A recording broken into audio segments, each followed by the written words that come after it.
Okay.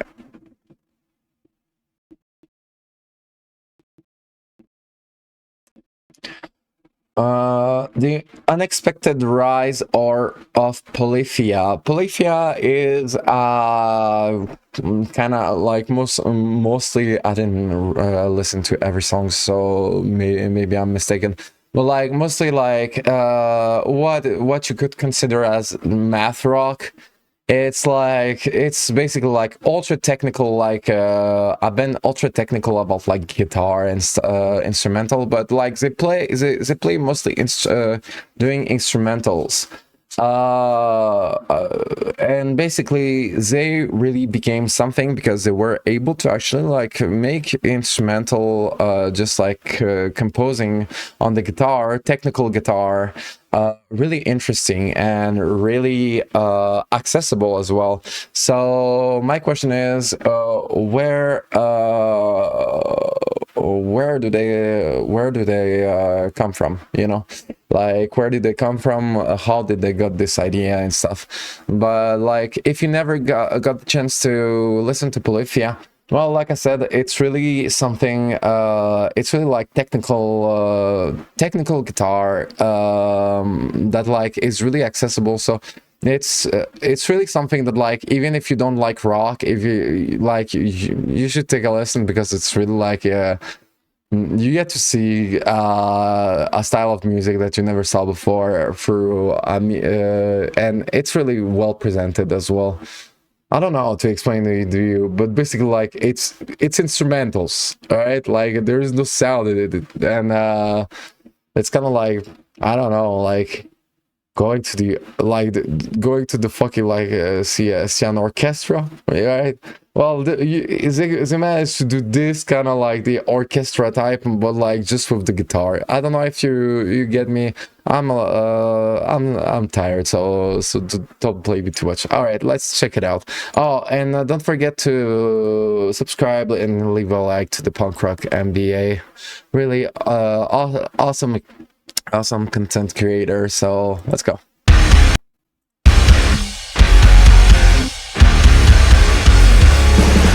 What's up, everybody? I'm Finn McKenty. This is the Punk Rock MBA, and today we are here to talk about POLYPHIA, a band that on paper really shouldn't be as successful as they actually are. For those who aren't familiar, they sound like this.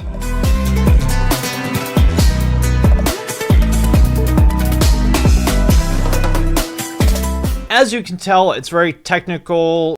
Yeah, basically technical and instrumentals. So stuff that like usually people do not find interesting.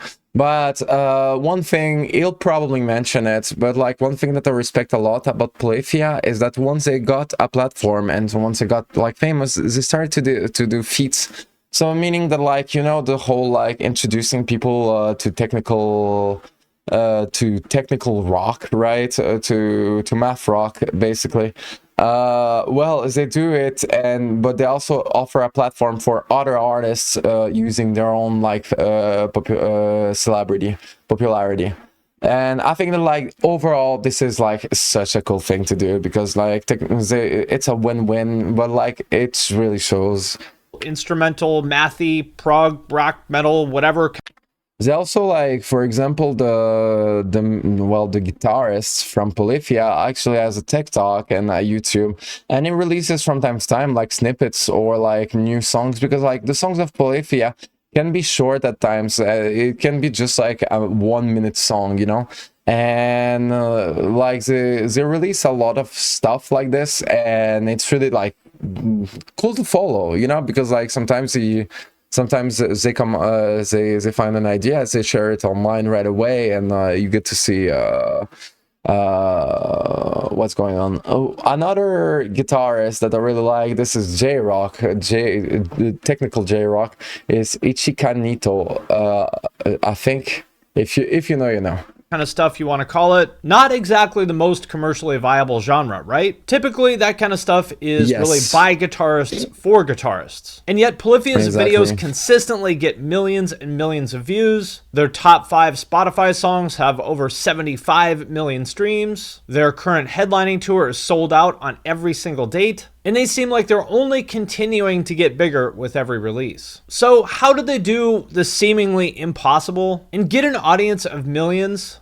This is the question, because like technically I have no clue where they come from and what's their backstory, so I'm really curious about this. To fall in love with what's always been kind of a niche genre with a limited audience. And how big can POLYPHIA actually get? Those are the questions that I will answer in this video. But first, if you haven't, please check me out on Twitch. I'm streaming twice a week on Tuesdays and Thursdays from 4 to 7 p.m. Pacific, and there's a link to that in the description of this video. But first, I'd like to thank Keeps for sponsoring this video. Keeps is a subscription service that helps men keep their hair. It might be too late for me, but it does not have to be too late for you. The reality is that most guys experience some kind of hair loss by 35. That's right about when it started to hit me. And Keeps offers clinically proven, research-backed treatments to stop hair loss and improve hair growth, delivered straight to your door. With Keeps, you don't have to go to a doctor, but you're still getting a doctor-recommended plan at about half the cost of a traditional pharmacy. Every plan comes with a full year of unlimited messaging where you can connect with your prescribing doctor about anything, anytime. They also have award-winning all-natural shampoo and conditioner, so whether you want to prevent hair loss, stimulate hair growth, or just take better care of your hair, Keeps is for you. Hair loss stops with Keeps. To get a special offer on Keeps treatments, go to keeps.com/punkrock or click the link in the description of this video. That's keeps.com/punkrock.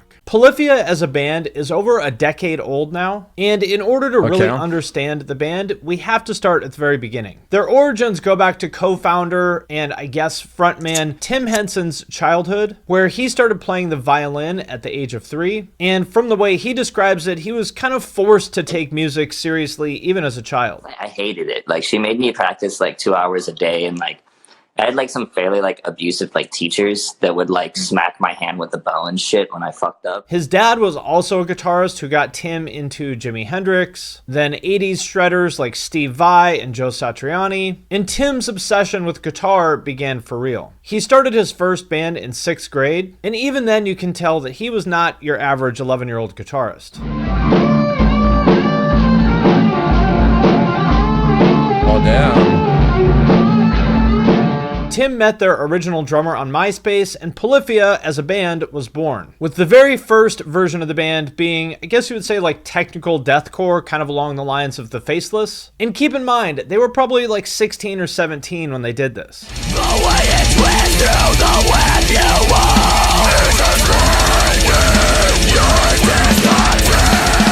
Pretty impressive, right? As you can tell, they actually had a vocalist for that EP, but that was quickly dropped and they decided to become a 100% instrumental band. But what really put them on the map was their 2013 EP, Inspire. In particular, the playthrough video for Impassion, which spread on forums and Facebook and went semi-viral in the guitar and progressive metal scene.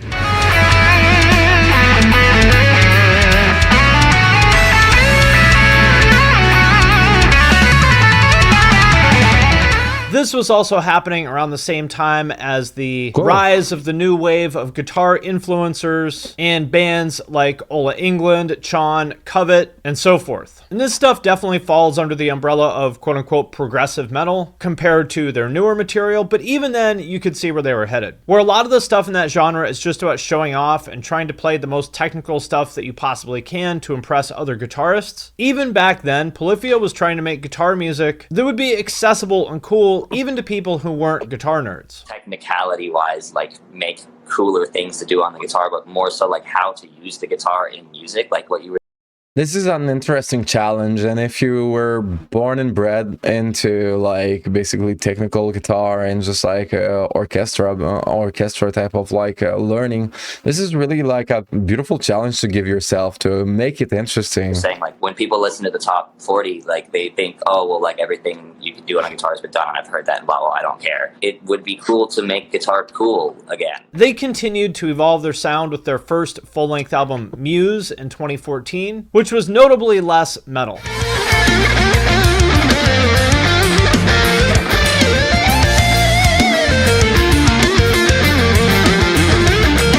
But maybe the biggest thing is that this was when they also started to evolve their image. To put it bluntly, instrumental guitar music has never been quote-unquote cool. Meaning that when you think of your typical bedroom guitar shredder, you're not exactly thinking of the captain of the football team who's partying with hot girls, right?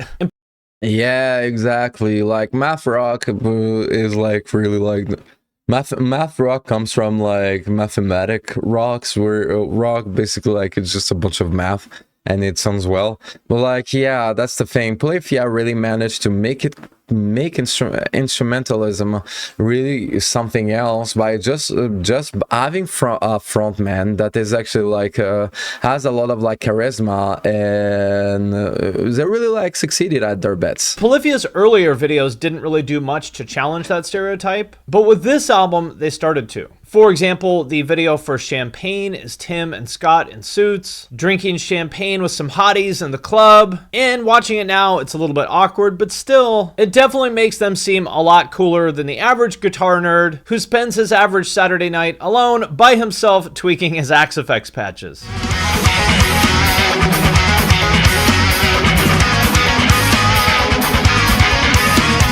They also went out on their first US tour in 2014, followed by going out with Coheed and Cambria the following year. And this was the perfect kind of audience for them, in the sense that it's a fan base that appreciates progressive music, but isn't just a bunch of guitarists. Another great example of this is Euphoria from their next album, Renaissance. And it may sound kind of dumb and simplistic to say, but the fact that the video features a hot girl in her underwear as the thumbnail was actually kind of groundbreaking for the genre. And even their outfits in the video were part of this overall mission to make instrumental guitar music cool and interesting to a non-guitar audience. As their co-founder Scott put it in an interview, "We were wearing fucking Jedi clothes. Like, everything was super long and baggy. And that was honestly pretty lame. But I guess it kind of worked out for us in the sense that people were talking about us. Oh yeah, that group of assholes that wears like Jedi clothing." And I obviously can't read their minds, but it feels like fucking Jedi clothing. The dude, they look good, but like the dude is actually like really funny. What the fuck? Like, this is the moment where they said, let's take what works for other genres like rap and pop in terms of marketing, apply it to what we do, and see what happens. You can also see that with Tim wearing a lot of flashy luxury brands in their videos and social media. But it's also important to note that that doesn't mean everything has to just be about sex and flashy clothes. It can just be about fun. For example, the song that got me into Polyphia was Lit.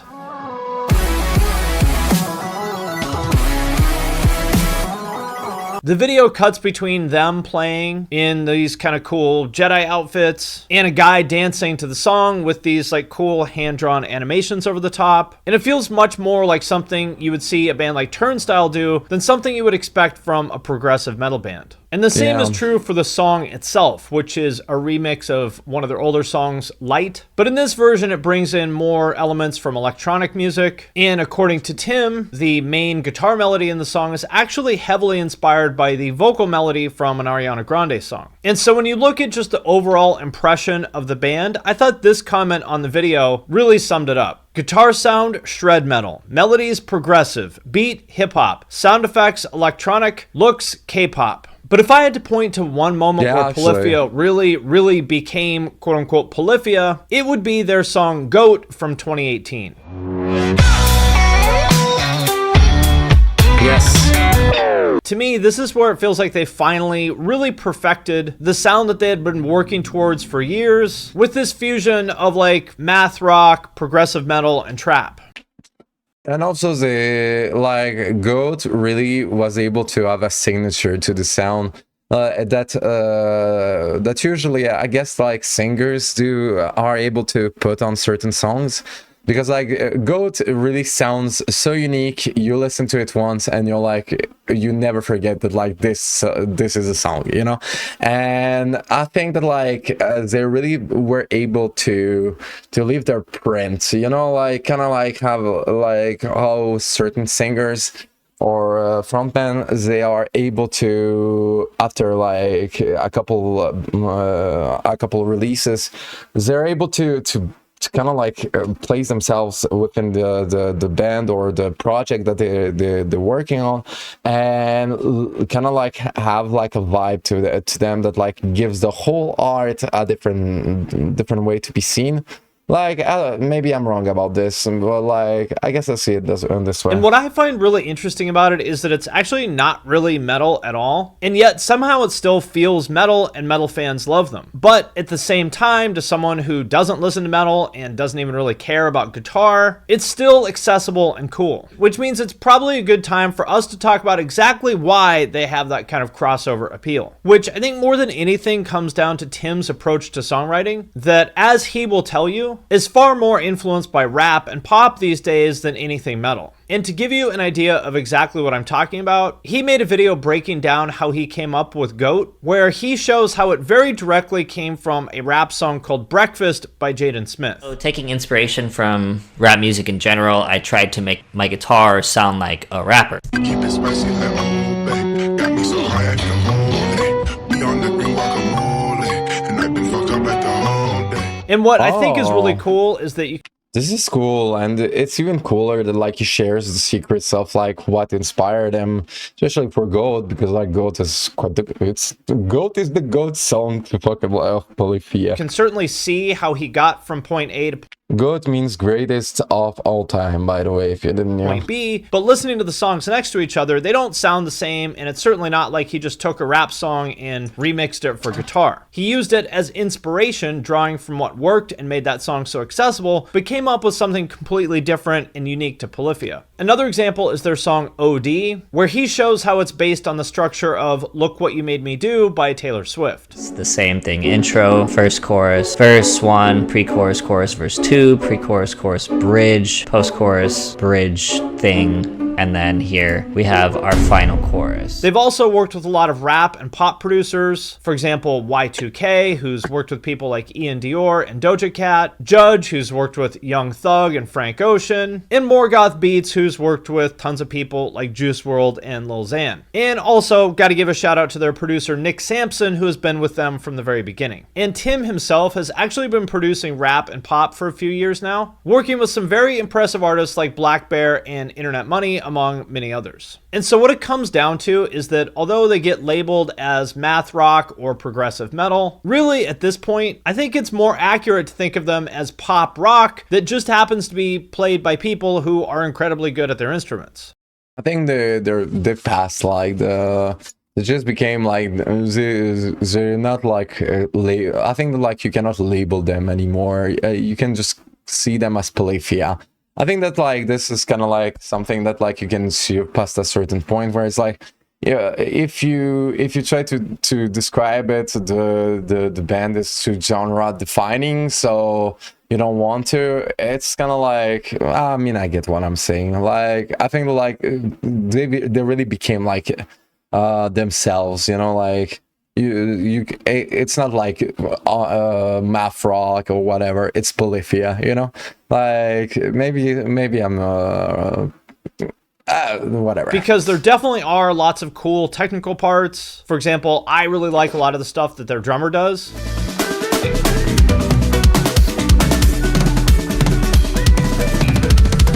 But that stuff never ever gets in the way of the song. The focus is always on catchy melodies, hooks, and dynamics. The flashy technical stuff is really just the icing on the cake. You don't have to even notice that stuff to enjoy the song, but if you do, well, it's a cool bonus.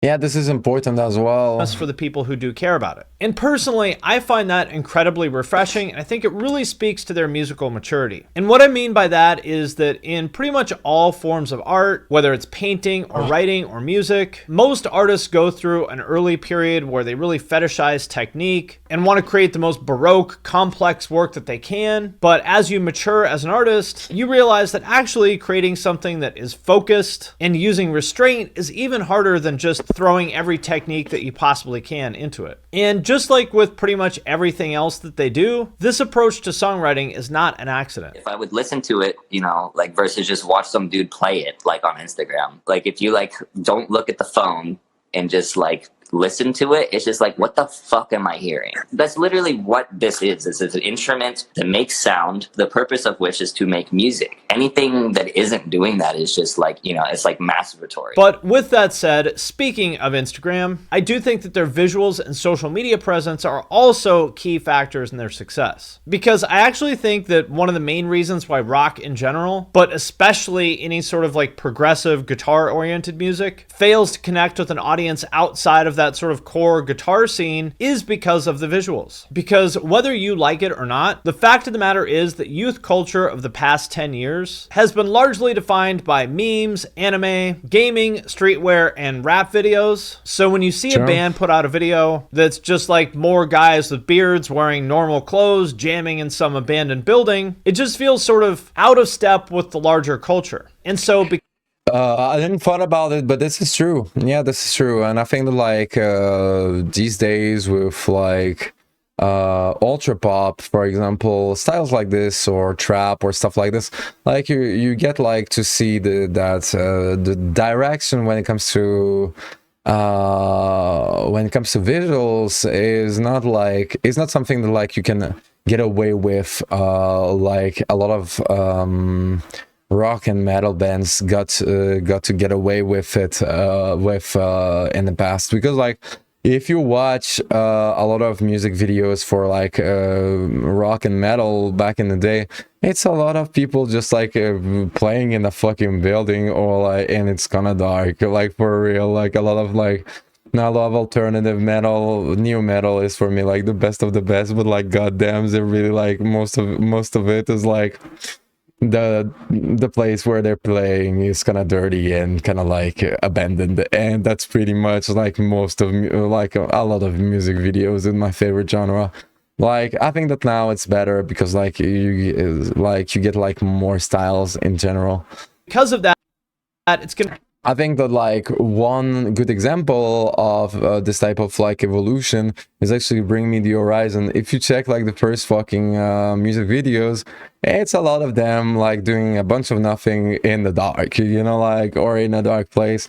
Now it's like completely like fucking J-pop and really colorful and like full of life. So it's like it has this hyper pop kind of vibe to it. Like you should really like check this out. It'll be much harder for any of those artists to be relevant and connect with a younger audience outside of the guitar scene. Whereas if you look at a POLYPHIA video, like my personal favorite, Look But Don't Touch, it's like they put anime, gaming, rap videos, and metal into a blender, put it on the highest setting, and just like let it rip.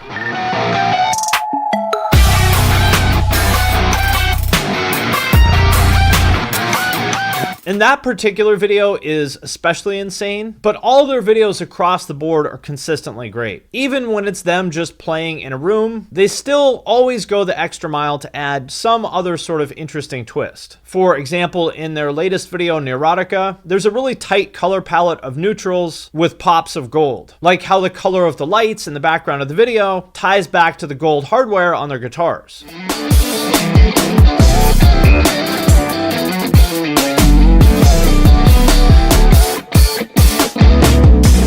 And the same is true of their merch. It doesn't look like quote-unquote metal band merch. It looks like product from a brand that you might see on the shelves at Zoomies or PacSun. And so you put all of that together, the music itself, the videos, the merch, the social media presence, and you get something that feels contemporary and relevant in a way that most rock artists now just don't. And I think that really is the key to how they've been able to build an audience outside of that guitar nerd niche where a lot of similar artists get trapped. Which again, I think really just comes down to their mindset. If you read interviews with a lot of bands now, they look at social media and videos almost like a chore, like something that they have to do, even though really they'd rather just be sitting at home playing their guitar. And so when it comes time to make a video, they grind out this uninspired video of them playing in some grungy warehouse, and then they act surprised when nobody cares about their music, failing to understand that they're competing. Yeah, that's the thing, is that like the music industry, if you don't know, the music video industry is something important. Your personal image, like I think like if you do not have music videos, you are in such a disadvantage when it comes to marketing and like personal image. And I think that like a lot of music is based on like their popularity, on the music video, on the messaging that like you get to do through your music. And so yeah, like it's more important than you would believe. Like it's not all about music, it's there's a lot that is like about like music videos and just like representation, you know, like persona. For attention with video games and anime and TikTok and any of the other things that their audience could be doing right now, why would they watch you just going through the motions of playing your song in some abandoned warehouse? Whereas with POLYPHIA, I get the sense that they look... Okay, and I want to just take the time to appreciate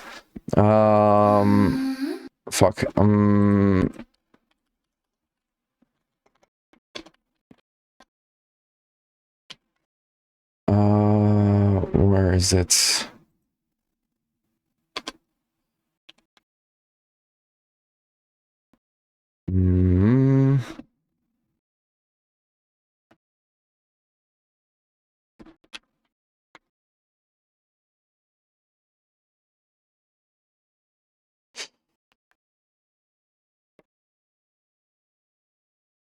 So I want to take the time to actually appreciate, it's not talked about in the video, but Tim Henson, so POLYPHIA, through their success, they actually released Ibanez signature Tim Benson TOD10N. And I want to take the time to talk about like how beautiful this instrument is. This is a classical guitar, basically. Let me just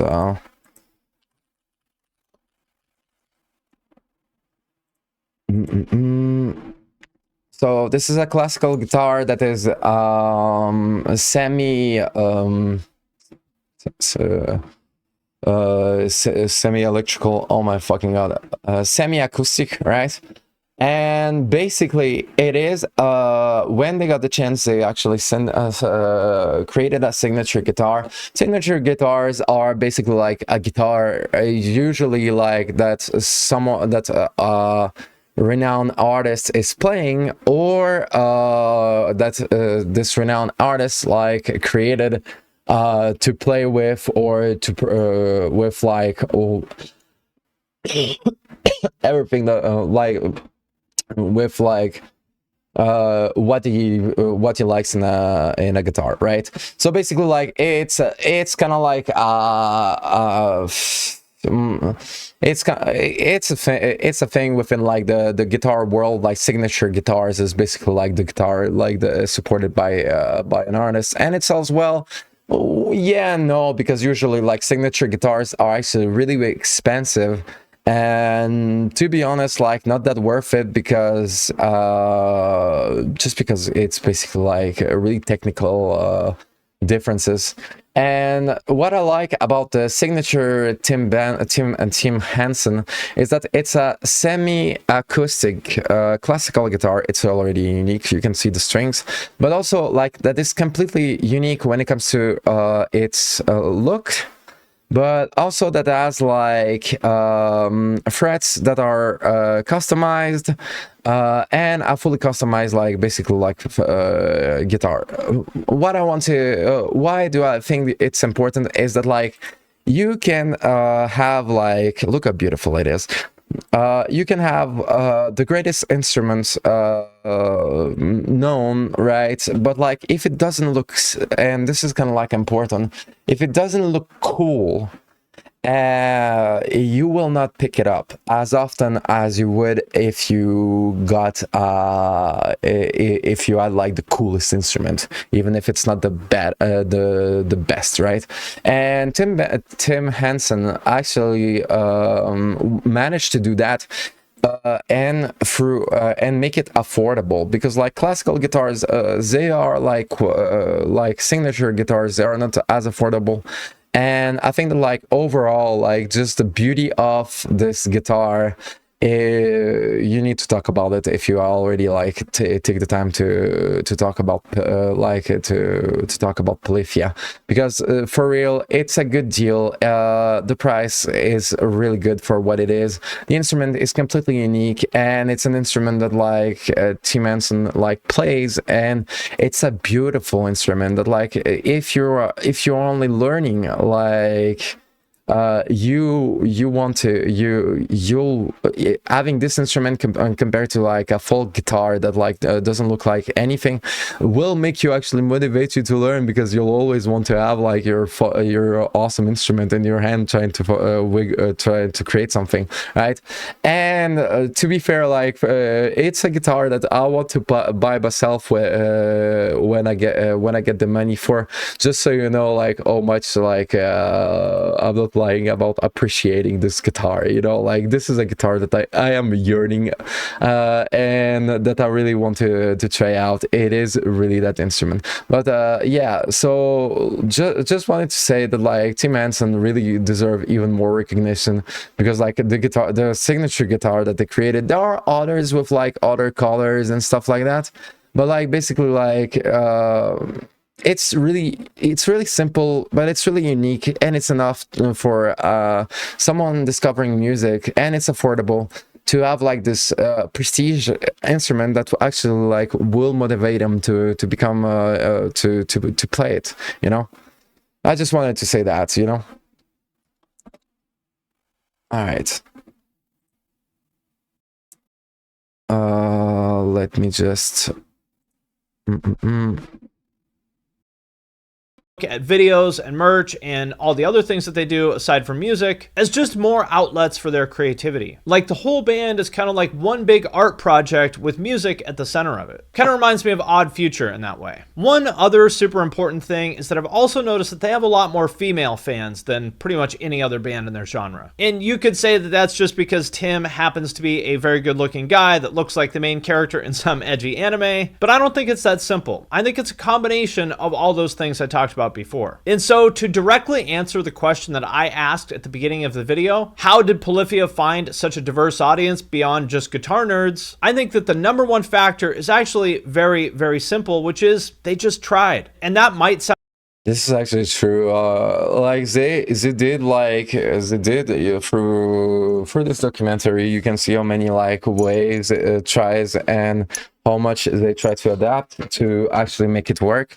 And I think it's really like a beautiful story overall. Like they really deserve the spot that they got.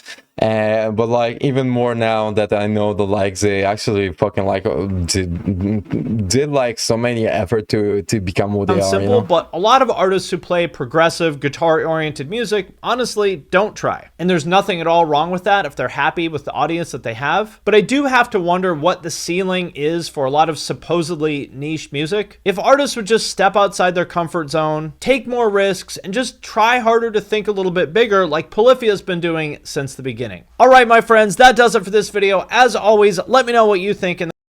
Thank you so much. Don't forget to leave a like to the Punk Rock MBA. Thank you so much.